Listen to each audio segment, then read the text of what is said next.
Hello friends, and welcome to the Season 28 recap of Building a Nation with Treaty United, over on Twitch, of course, where we are once again, of course, live doing transfer windows, having a lovely Saturday morning, trying to do some extra stuff, as we generally believe that this series and save has probably got 2 more seasons in it, i.e. Season 29 and Season 30, in terms of time scales, basically, to get things done for us. And so, of course, we're going to be just maybe sowing the seeds of some extra transfers and stuff than perhaps we would normally do, because we have to worry about certain things. This time we won't have to worry so much about that, so we're kind of just going a little bit mad with transfers over the next couple of seasons to see what we can find, basically. But yeah, drop a like on the video if you enjoy these. That would be massively helpful. And of course, if you want to see the full VODs, they're linked in the description over on the second channel, so do enjoy those as well. So, you're used to this part of the videos where I start and I say, hey, look, we had a youth intake and sod all came through.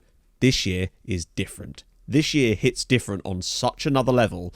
You have no idea. I'm just going to cut to him. This is Manuel Jizzy. Every time I look at him, I'm just like, well, I get a little bit dizzy. Dizzy for Jizzy, you might say. Yes, he was the best player in our youth intake this year.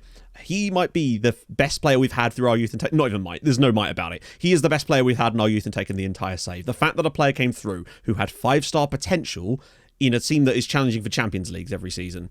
I mean, it's not hard to see why. When you look at his attributes, he's a deep-lying forward as well. He just lacks a little bit of physicality. That much we do know. There's just no denying that. He's not the most physical player. We'll hopefully get that up. High determination, driven personality, though, and those factors about him. For me, he's got Serbian international 100 caps written all over him. He's already worth 16 to 20 million pounds, and he's only just, as of yesterday, turned 16 years old. He's already started matches for us. He's got 5 goals for us in competitions that he's played. Got 2 in the All-Ireland Champions Cup, 2 in the league as well. He's just been utterly... We just wanted to give him football. I want to give this guy as big a chance to succeed as physically possible before we depart the club in 2 years. And I think we'll get him as many league games as we can, try and boost his attributes up to see what this guy could succeed. Because I think he could be the greatest player ever to come out of Treaty United. And it's just so exciting to see him come through. And oh, God, the last player we had that was any good through this club was probably Chris McLean, who I obviously sold. And that was probably over 20 years ago now. He is definitely the star of the show in terms of youth prospects. It's so bad that he's come through so late, but hey, better late than never. Emmett Doran, what a guy for bringing this man through. So at least that's a bit of good news. But now there's been quite a lot of outs to talk about, and obviously a fair few ins as well. But we basically had to balance the books this summer. This season, because of the Trimovic money going out from a previous year. We're actually going to be failing FFP. So a lot of sales needed to happen, but they were all sort of sales that we were prepared for, and we've managed to stable the books very, very nicely indeed. First out was Leotinho to Chelsea for £10.25 million. We also got a 50% NX selfie, which we've already sold for nearly 10 million. So it's 20 million pounds that Chelsea paid us for Leotinho. Still, he should have been worth more than that, but unfortunately, as is always the case, for I think the 4th or 5th consecutive season now, we've been stuck at 7th place in the reputation chart for no reason, and the player values just will not move. They are basically like hard stuck. We had that 1 6-month spell where player values were actually legit, and since then, no matter what we do, it doesn't matter. The game will not value our players correctly. So as a result, it's like a subprime mortgage mark. I'm blaming Standard & Poor's and Moody's for... I'm going off on one here, right? Needless to say, we sold Leotinho. We also sold Joachim Agger to Milan for £1.1 million. Again, had clauses on the end of it. It's similar stuff. There was a lot of this. Eric Hausken, a player I genuinely kind of liked, but he wasn't going to get much football. £10 million again, or is it 11? I think it was 11 over to Benfica. Then Uroš Savkovic, £10 million to Inter. This is one of the weirdest transfers I've ever seen, in the sense that at the start of the window, Liverpool put a bid in. It was £3 million, but it was only £1 million up front. And I was like, you know what? If they give us the 50% NX sale fee clause, whatever, we don't mind. We'll take that on the back end. And then other clubs, like mostly Italian clubs, it was Milan, Juve, and Inter for the most part, just started outbidding each other over and over and over and over and over again. And eventually, we managed to bid them up to 10 million quid and that was up front with a 50% NX sale fee. I couldn't believe the luck that we were getting, considering we were offered 1 million at the start of the window to sell him for 10 with a 50. That's like 15 million quid probably. Brilliant work. Another player we were somewhat sad to see go, but felt it was the right time, was Alexander Lindberg, the 100-cap Danish international. Went to Ajax for £9.5 million. He was just never getting in the team anymore, and I felt it was the right thing to do to let this man go and let him be free. He'd been here for a decent amount of time, 10 years at the club. Now he gets to experience Ajax. Next up was Luis Navio, £22 million to Real Madrid. Now, the simple factor behind this was his contract was expiring in a year. I knew that if we tried to give him a new one, It would cost us a lot of money because of his just the reputation of the player by this point. He's also 32 now, and I had younger players coming through from the defensive signs that I really just wanted to be having first team appearances more regularly. So with that in mind, we decided to move him on. 22 million to Real Madrid. He's earning 350 grand a week there. He was probably going to want about 150 to 200 from us, and we just weren't going to be able to pay it either. So I felt it was the right time to move him on. Similarly, how we'd done with Spack and Mate back in the day. So Navio has gone. 22 million for a player who's out of contract in a year was pretty good cash. Another sale was goalkeeper Dusan Mikolic, another player of those that I just felt that we had players coming through now. We were looking to sign a new younger goalkeeper to potentially do some stuff, and Mikolic had kind of struggled for years. £11 million was the deal to go over to Lille. So you can see we made a lot of outs, a lot of sales. Only other big out was Mark, £6.5 million to Juventus with a 50% of next sale fee clause on that as well. But he's a player that we paid nothing for, like literally nothing. So I was more than happy to do that. We've been doing that quite a lot, just sneaky, taking some free transfers in from the big sides. They have higher rep. You can sell them on in a season or two for this kind of cash. So I was pleased to do so. But it's now onto the ins. The first one was just a cheap bid. Aaron Louboutin, just £36,000 from Sport Boys. He's gone on loan to Drogheda, who struggled this season, but it was just a cheap punt. We didn't make that many signings this year. Then there was Wanky Bedtime. I don't think I need to explain why. I'll just leave that there. Then there was Luka Jukic, £750,000. He came in from Leicester, which again was one of those sort of random bids that we just do sometimes on a punt. He's already permanently been sold to AFC Wimbledon. I can't even remember how much for, actually, now that I think about it. Yeah, we took quite a loss on him in quite a short space of time. But then things get better. Diego Bello, really strong looking striker from Boca Juniors. 5 million flat fee for him, which I think was a really, really good deal. He's in the under-19 system, or under-20 system in this case. I think he's just really, really good all round. The reason we wanted him was because we felt he had elements of like Vulcan, so we thought it was worth it, particularly for 5 million to bring him in, even though he's very well rounded, but then that also means that he's kind of not got any specific strengths, and that can be a bit of a problem, really. But he's still good. Then there was Jose Carlos Irigoyen from Valencia for, I think it was £750,000. He's been a bit of a troublemaker at times this season because he doesn't have the best attitude for a lot of it. But still, I think there's definitely a lot of money to be gained off of a player like this, so I'm still happy to have him here. And he's got a terrible haircut. There's probably our biggest outlay of the window. This is Kylian Bremer. He signed from Schalke for £13 million. It was his release clause. So the plan was basically we needed a young goalkeeper to sort of battle with Swanetsky, and Dusan Mikolic just wasn't doing it. We wanted a bit of competition for those places. And so once we sold Mikolic, it was a case of plough that money straight back into Bremer, who had been assessing for a little while, and he is developing nicely. Both him and Swanetsky actually have been developing really, really well this season. So it feels like we're going to have a really strong goalkeeper for us in the next couple of years, which is kind of what we kind of need to do. But he's very, very good indeed. I feel like he will get Germany caps, and for 13 million quid on a backup, like, that's genuinely, I'm pretty pleased with that. Then we dropped 4.5 million on Slobodan Ostojic, a sort of, well, he's been retrained obviously to play as more of a wingback from FK Partizan. I don't think it's the best deal for us. It was quite a lot of money. It was a release clause, and that's why I think we overpaid slightly on him. We did do better signings than him, but yeah, sometimes you just have to take these punts. Then comes the very best signing for me of the season. This is Dragoslav Svetic, 4 Serbian caps already, centre-back from Red Star. We paid, I think, just under £8 million for him, but he's already worth £30 to £40 million. He, for me, is going to be a very good player. He's a bit Luis Navio. That's basically what I feel like he is. He's slightly shorter, more diminutive centre-back, but he's got really, I just think he's really, really good when he has played. 12 starts for us this season as well, sort of operated all over he's even played in the defensive midfield spot for us once or twice this year too. I just think that for that kind of money, I'm really pleased with these kind of deals. It's hard to find these kind of deals, really, when you're at the level we're at, but we do still find them occasionally, and for me, he is one of them. Him and Bremer really do strengthen this team in terms of giving us depth and just stuff for the future as well, because he's good enough to play for us at the moment, even though we've got some really strong players. And the last signing that we made this whole season, actually, was Stefan Vukovic, another Serbian player, this time from FK Partizan. Again, just, I don't know, we saw him, we thought speed, good finishing, reasonable composure as well, and at that kind of age, for £3.5 million, we thought that was a decent punt. And it's kind of been all of that. We just wanted to make sure we had a really good profit incentive over that window, so we can kind of go mad in the last 2 seasons of the save and really try and strengthen these guys with some more outrageous youth players. Now, obviously, we know that once we do leave the club eventually and do the looking forward, so for those of you who are unaware, once we finish the save, essentially, I usually sim 50 years into the future, and then we do a stream where we basically go through and look at all the cool shit that's happened in that 50-year period, and I make it sure that it saves all the right players and stuff. So yeah, stay tuned for that at some point, because that's going to be incredibly fun. They always are an absolute laugh. So yeah, I don't know what's going to happen with that, because obviously all the loans are going to get mucked up, so I don't know how the other Irish sides are going to be. I don't know how Treaty are going to cope. They're going to be able to sell a lot of players during one window, because they're going to have about 200 guys on the books, and I suspect they'll make a few $100 million in selling them. So that's going to be fun for them, I suppose. But that does complete, actually, the transfers out. and in, of course. As for the league itself, fairly self-explanatory, although we did have a very poor start. We actually, I think, only won one of our first 6 league games this season. It was very, very strange. Still ended up very, very high up, obviously, 13 points clear of Shamrock Rovers, high goal difference, the normal sort of stuff. We were messing around with the Nomads tactic in there as well, the new one with the RPM in it as well. Valor with 36 in the league, but Hanush got 30 goals for Dundalk this year, and Daniel Antonio with 28 goals for Sligo Rovers, both of whom are on loan from us. Trubovic with another 23 assists, Boggy got some as well. The usual sort of stuff, really. But you'll notice Drogheda bottom, only 5 points, but look at that. Longford Town, 8th spot.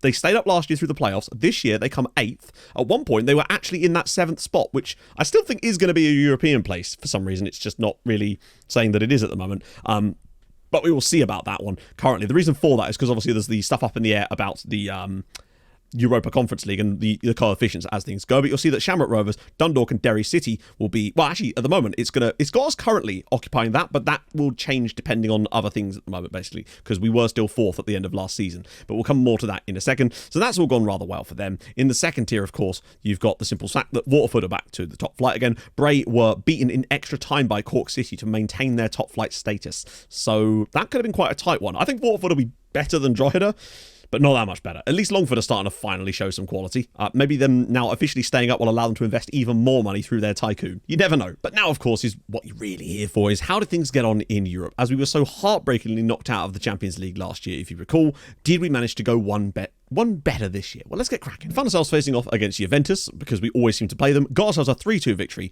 in Turin, which was really, really nice. I think that they were a bit lucky to get the 2 goals that they did, but it is what it is. We got taking an advantage back home is always the key, especially as we bloody well needed it, because they tried to screw us again.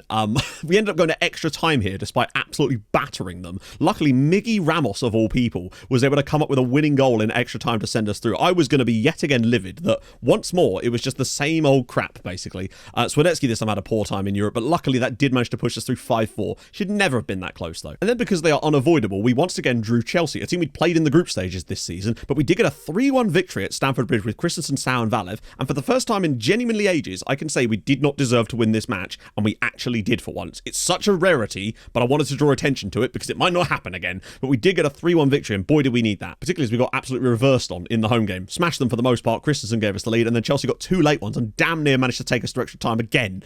But luckily we did manage to sneak through that one, and I think on the balance probably just would have about edged it, but it's very, very close, honestly. But that sent us up with a semi-final against PSG. Whereas we often do in these away games, we just sort of clung on in there. PSG were definitely the better side, deserved the win, but I think the scoreline was the correct scoreline in terms of the margin of victory. We managed to keep it tight whilst not playing all that well. Basically, Juan Antonio was utterly unplayable in this game. Man was picking up the ball in like his own corner flag area and just able to run through our entire team into the penalty area and seemed to be completely unstoppable. One of those sort of nights for him. But 4-3, you can take that home and see what you can come up with. Except, of course, what we were able to come up with was being mugged off yet again in the Champions League. They took the lead through Perea early on. Christensen gave us a lovely equaliser.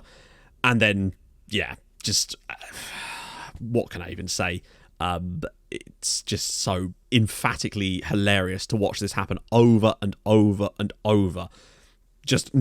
It just feels like the higher reputation teams that aren't controlled by a player just seem to be consistently able to outperform the quality of the actual chances they get. Even if your players are emphatically as good as them, it just does not seem to work like that. And I think that we've noticed that so much over long term. Now that we've had so many seasons of this save to actually compare it to, it just feels like that's what happens. That's why so rarely do we ever actually mug a team off like we did to Chelsea. It's so often, it feels like it's about a 20-1 ratio of it happening versus each way. So once again, out at the semi-final stage this time, and again, undeservedly so. We should have been in another... I think we should have been in the last 3 Champions League finals, honestly, and we've only managed to reach one of those. So we're definitely right up there, and I feel like we just haven't had the chance. I want to win another Champions League in this save. We need to for the coefficients. That sadly brought our European journey for the season to an end, but remember, other Irish sides were still in competitions, and we had Dundalk in the Champions League. Not at this stage, of course. Well, spoiler there, but I think you can imagine. But what you wouldn't have expected is that they did, in fact, reach the quarterfinals. They did get there. They beat Bayern Munich 3-0 on aggregate in the knockout round and did reach the quarterfinals, where they played PSG. But unfortunately, and they got royally mugged off as well. Like, Dundalk were the better side, I think, in both games against PSG, especially the first leg, and should have won the tie. They should have got through. And the worst thing about that was, had Dundalk got through, they would have played against us in the Champions League semi-finals. Oh, what a dream that could have been for them. But the fact that Dundalk now have got out their groups a few times, and I don't think Mulder, when they were doing this for us on the other side, ever actually got through a round of the Champions League in the knockouts, but Dundalk have, and it's extraordinary. So as you can see, we had Shamrock Rovers. They managed to dispatch Basel in the first knockout round and provide some progression. Unfortunately, it was brought to a grinding halt in the next round of the Europa League, as both Shamrock Rovers and, of course, newly introduced Sligo were beaten by Portuguese teams Porto and Sporting 3-1 and 6-1 respectively. Just utterly obliterated them. Probably one of the worst draws they could have possibly got, and it just killed us. And of course, that was it for the Irish sides for that point. So really, just such a disappointing season for them, for what could have been so damn good. But, you know, things change. We got this year to focus on. And in our group, we got Atletico, Shakhtar and Reims. Very strong performance for us. 24 goals scored over the time in here as well. Still had to rely on, unfortunately, losing in Atletico. We didn't deserve to lose the game. You know how it is. Luckily, we managed to win the home game. We're always that little bit better in the home games, thankfully. We were able to get it on the head-to-head in the end, as Shakhtar sneak through in third spot for the Europa League after Christmas. But we do get the group win, which is the most important factor. And we are going to be playing Bayern in Munich after Christmas. No, we're not. I have no idea why I thought that. We're playing against Rennes, which is we got the best possible draw. I think for the first time in this entire save, we got the weakest possible team. As for the other Irish sides, though, yeah, so Dundalk did it again. They once again qualified out of their Champions League group. They won at Anfield, basically. They lost to Real Madrid there, obviously, standard sort of stuff. Lost at home to Liverpool, but they did win at Anfield 3-1. They lost at home 3-1, and then they won away 3-1. But as a result of Liverpool getting absolutely obliterated on the final day by Real Madrid, Dundalk were able to sneak through on goal difference in the end to get through to yet another Champions League knockout round for them and to knock out Liverpool. They're just impressive, aren't they? Speaking of impressive, this is a thing that happened. Sligo Rovers won their Champions League group with Chelsea and Juve in it. Juve got knocked out by Sligo Rovers. Incredible scenes. They beat Juve in the first match of the season. They got a draw at Stamford Bridge after that. Then they got a draw against PSV away from home, which wasn't particularly very good. Then they beat PSV at home. Then they lost 4-0 to Juve after getting a red card after 20 minutes, which really did hinder them. And then on the final day, beat Chelsea 2-1. Honestly, I think if they don't get that red card against Juve, they could have gone unbeaten in this group and won it by even more. But the fact that they won the group, so that's now 3 Irish sides into the Champions League knockouts. That never happened in Norway. I'm fairly certain that never happened. We had 3 of us through to the knockouts. But there you go, fantastic stuff. Unfortunately, in Group H, where Derry City were occupying it, they were so damn close to managing to get third in this group. All they needed on the final day was for themselves to concede 1 less goal against Paris Saint-Germain, because they would have gone through then on goals scored. Because you might notice here, Dortmund just qualified in third spot in their Champions League group, despite not scoring a goal and only conceding twice. Mental scenes there. Or if Dortmund had just lost their game against Inter when they were down to 10 men for the entire half. Any one of those things could have allowed Derry City to sneak through in third spot. But in the end, Dortmund somehow qualified despite not scoring a goal. We didn't notice that on stream. That's outrageous. I did not see that had happened. They drew 5 and then lost 1. Insanity. And the one win that Derry City did get was an away win at Inter, because of course it was. But yeah, then sadly Derry City do go out. It would have been the dream for them to go at least into the Europa League, because at one point they looked like they might even qualify out their group as well. It genuinely could have happened. But that leaves the first knockout round looking like this. We play against Rennes. Dundalk host Barcelona, but they've beaten better teams before. And Sligo Rovers go away to Bayern Munich, the team that Dundalk knocked out last season at this very stage. And Sligo won their group. I see no reason why both Sligo and Dundalk can't give both of those teams a game and potentially go even further. And we, theory, should have an absolute bye. But also, look at the other rounds. Chelsea, PSG, Atletico, Man City, and Real Madrid, Man United. There is a lot of big teams going out in this round, and it could leave an absolute miracle work for some Irish sides to pick up on. As for the Europa League, well, Bows inexplicably lost their first 2 matches in their group, and then won their final 4 games to win the group that had Spurs in it, who failed to get out of the group. They also won, I believe, at Spurs. They beat Spurs, though. It's just incredible. Spurs managed to out-Spurs themselves, and Bows are basically our version of Spurs, so to see them pull this off, remarkable. And as for the others, Shamrock Rovers pretty much won their group comfortably. 3 draws, 3 wins. They qualify as group winners as well. So they've gone both into the second knockout round of the Europa League, which is just phenomenal scenes. So that's 3 in the Champions League knockouts, 2 in the Europa League knockouts, and both into the second round. What about the Conference League? Yeah, it didn't go so well there. St. Pat's did finally get a win on the final day, but they really did struggle. They threw away a win. I think they were winning away at Lazio and then ballsed it up right at the final seconds, unfortunately. So they didn't really offer much, and we always kind of know that the 7th side is going to struggle massively, but it's still nice to see the other Irish side still showing something, particularly in the higher competitions. That's outrageous. In terms of those group wins, it's helped us get to 11.5, despite the fact that last season we only got 12 points. This year we're already on 11.5, which is really, really exciting. The problem we've got is next year we're going to lose that 17.9, and unless we have a miracle year this year, that's going to be a real problem, because as you can see, we're going to lose 4th spot to Italy. Only very narrowly at the moment, and there's still a big chance, but Italy still have like 6 sides in Europe, and I suspect that the season they're having this year is just going to be utterly wiped out. Germany are having a terrible season, but unfortunately they're also losing a terrible season. So I think that could cost them in a couple of seasons, but it's not going to be enough yet, and we may well lose our top 4 status. And it's a real shame. We're not going to be under any threat from anyone else, as we've just sort of stabilised for the last few years, unless there's a miracle and we have some genuine... if we get through to the quarterfinals and semis of the Europa League and Champions League, then it could well happen. But I don't know. I'm not feeling confident in it, let's put it that way. But I'm still very impressed. We managed to at least hit the same heights as Norway did with the 3rd place. And I think some of the successes that we've seen in Europe from the other Irish sides has not surpassed the Norwegian ones in certain... We did with 2 conference leagues with different sides there. But some of the success they've had in the upper European competitions has been very, very impressive, and I'm very curious to see if other Irish sides do win stuff throughout the rest of the save after we do the year looking forward. We've still got 2 more seasons, remember, so you never know. So obviously this year, things have been a slightly different kettle of fish as far as tactics have been concerned. We've been messing around with the same sort of system that we've been using in the other save. Christensen this season, 39 goals for him, 10 assists, not a bad record for the young man. Still not worth any money, of course. 58 caps for Denmark at the age of 24 and 30 goals for them. But yeah, why would you want to pay more than 25 million? Still, ridiculous player, insane balance. He's just good. He's just good. Manea's been sort of operating all over the park this year, really, given that his main role in the team has sort of been evaporated. But he's played up front, he's played in the centre, he's played all over the shop. Do love this man. Already over 100 caps for Romania is insane. Still worth no money. But yeah, 30 goals, 8 assists, not bad. Thijs Friese is just a true gentleman. 36 years old now. He's just signed a new contract as well. He never dies. 140 caps for Denmark. Still got 12 goals and 13 assists this season at the age of 36 in our midfield. He's going to be playing for us for the entirety of the rest of this save, and probably is a shoo-in to be the manager of MTK Budapest for Building a Nation Hungary next year. Trubovic has been, again, outstanding this season. Still only 22. 17 goals and 37 assists on the board for him this year, and he continues to just develop. I mean, he's basically 5 stars nearly. Sao, of course, still here, 28 years old, nearly 100 caps for him as well. 13 assists and 8 goals this year. He's been operating in here, and even starting to train him to play as a roaming playmaker, just because he's got such lovely defensive attributes to go with some okay passing as well. He's just a very fun player to have. Ramos has really taken a massive step in the right direction this year. Him playing as that, he's played 43 times for us this year, finally getting the football that I think he deserves. Now that spot has opened up for him to play as our roaming playmaker, he's just really taken off this year and has been spectacular. 16 assists for him as well. Really, really enjoyed him. It's taken a while for him to finally bed into the team, but you can really see this season has been a big upward trajectory for him. Radojic, despite being our backup, has still played loads this year. 5 goals, 6 assists, 19 starts for us. He's still a phenomenal player. Neslo, of course, is probably one of the best centre-backs in the world now at the age of 24. Still only 44 caps for the Netherlands, but he's just a next-level player. 5-star, 5-star. We always knew that was going to be the case. Just took him to come in. 40 appearances this year, 5 goals. What a player. But this is what we were really waiting for. Hamza Saki. You'll see the development this year from when he started getting more and more game time after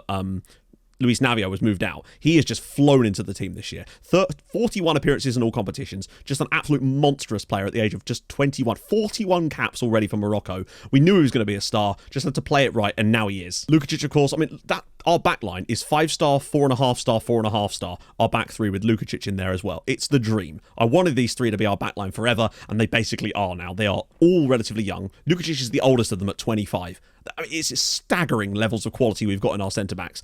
10 goals this year for Pedrag as well. He even operated in midfield at times because he's that good. Trotter, still done some stuff. 15 goals from this season as a sort of backup striker. Looks pretty solid, honestly. Valev, of course, still the main man. 47 goals this season for Stefan Valev. Still an absolute monster. 56 caps at the age of 25. Still only worth £30 million because reasons. 36 goals in the league for us this year. 19 assists as well. He's very good just at everything he does. I think if this save continued beyond like 20, 30, well, between season 35, I think he'd overtake Eric Doran's goal scoring record if he carried on like this. Honestly, Thijs Friese isn't even that far away from him, and he's a centre mid. Mamani, he's had some games, not many really. He's just a solid player. Velasco, it's kind of a similar story, though he is a lot young. I say a lot younger. He is younger. Hasn't really played that much. Navarro's kind of similar story. And Bilbia, even him, still got 23 goals for us this season as the backup striker in that. I mean, I love that this guy is a backup striker for us. Only 12 starts for him this year, 22 substitute appearances. The man is still an extraordinary player, and we're so lucky to have him around. It's also Johan Holvu. I mean, to give you an idea, we have 4 centre-backs that would be considered world-class at this rate. He's also 4.5 star now as Holvu. So we can even rotate in and out of centre-backs, and we've still got Svetic to be in those positions as well. Our centre-back strength is just astonishing. Can't forget Dorian Niakchu, of course, another of the 5-star boys. 28 years old, of course. Still had a phenomenal season for us. Only 29 appearances. That injury proneness really does cost him a lot of time each year, but he's still an amazing player. And you can't forget, of course, Simeon Bogdanov, another 4.5 star. You can see just how strong our starting 11 is in this team. It's just insane. 22 assists for Boggy. Love the man. As for the loan farm, it's 86 players that we've currently got out on loan. We've kind of been a bit more picky lately, but again, the amount of goals that they've managed to achieve, look at that. Hanush, 39 goals. Antonio, 36. Dimitrov, 31. 31 goals and 20 assists for Nikolai Dimitrov is insane. Jedvar with 24 in there too. Obradovic has got 30 contributions as well. Lane with his 17 assists and 15 goals. Vukotic is a similar story. I mean, look at that. Antonio's now 4-star in their team, or in our team rather, as Aaron Scholl, of course, continues to be insane. This is, I mean, look at Scholl.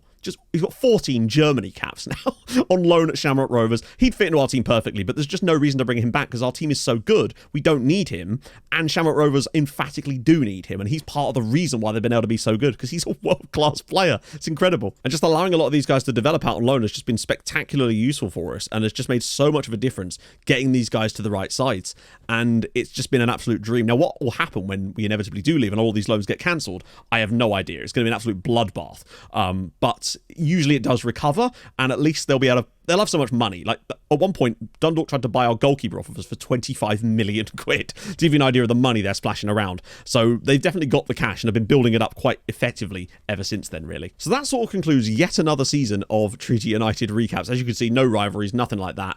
It's unfortunate, but we never expected that to happen. I know it says our finances are okay. It's because the FFP thing is utterly broken. You'll see here that it's saying we're going to be at 124 million. Basically, it's implying that we are going to lose... if you look at the projection here, end of this season, bear in mind, that's this season we're in. It's saying we're going to have negative 104 million. We're somehow going to lose 250 million pounds in the next 16 days. The problem is, though, that this is what it uses to decide sometimes your financial self. And this could cost you players sometimes if you're bored or weird. So you've got to be careful with that. It should be fine once the new season ticks over, but it's very, very annoying in the meantime. So there we go. Yeah, of course, drop over on stream. Now, what are we going to use as the word of the day? What the hell is this? I guess big hug. Where does that come from? I've just got this thing that says a hug from me to you, X. I assume Pogs left this here, but it's like wood carving. So there you go. I guess big hugs is the thing you want to put in the comment. Trying to find a use it in a sentence, otherwise it's just a bit weird in it. So I'll see you guys over on stream. If you have enjoyed it, drop a like. That'd be gorgeous. If you're new to the channel, subscribe. You know all the drills. And I'll see you guys very, very soon for another one of these in about a week and a half, I suspect. See you soon. Hold your gun. Capybara. Bye-bye.